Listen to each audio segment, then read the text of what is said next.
Here's another one that is in my sewing doll library.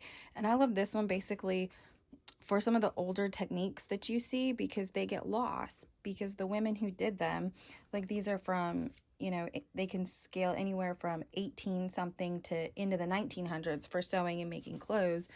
And so a lot of those women, they're lost as in, you know, they're no longer here to share their story. So this was the Victorian doll clothes, and it's just kind of authentic costumes. And if anybody was interested, again, this is an older book. It was distributed 1996, so we're looking at the 90s. But this is another one that goes step by step, and I really like this one for the pictures. But it goes through and it'll explain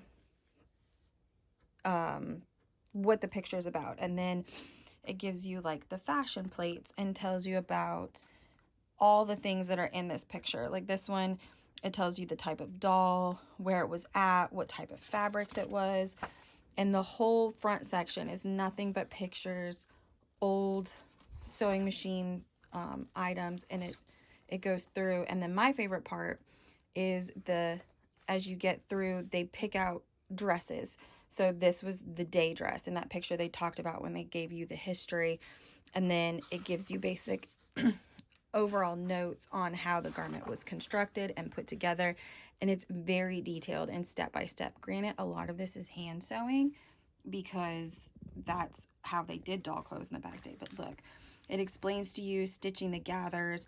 These look more like they're cartridge pleats, and it's such a small scale, but it gives you a great detail of these books.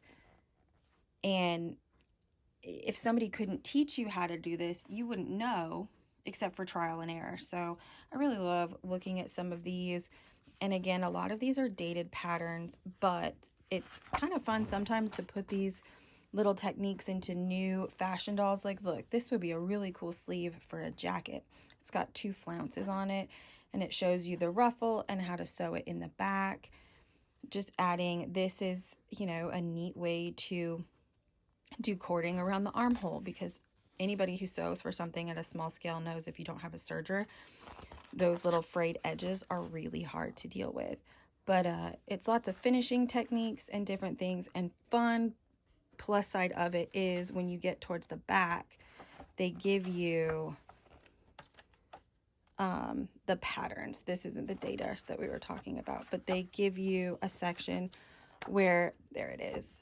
So again, you'll have to look at your seam allowances, but you get the overall shape of what you're looking for. So again, if you're good at constructing patterns or drafting your own patterns, these are great starting off points, because you can look at things already in your collection for the dolls that you do have and kind of see what the shapes are to get that desired effect. But I really liked this one. I went back and forth, but a lot of times I find it just fun looking at the pictures. Like, how beautiful are all these details with the laces? I know not everybody enjoys historical garment dresses, but I love them, and they will always have a fun place in my heart.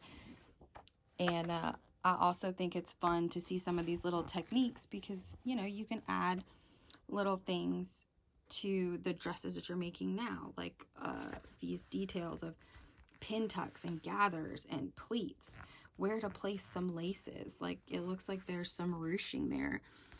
All these fun little techniques. But I just wanted to pop in and share one of these books with you guys in under 5 minutes. And if you see one in a thrift store or online, definitely pick it up, because I would say this one is definitely worth looking at.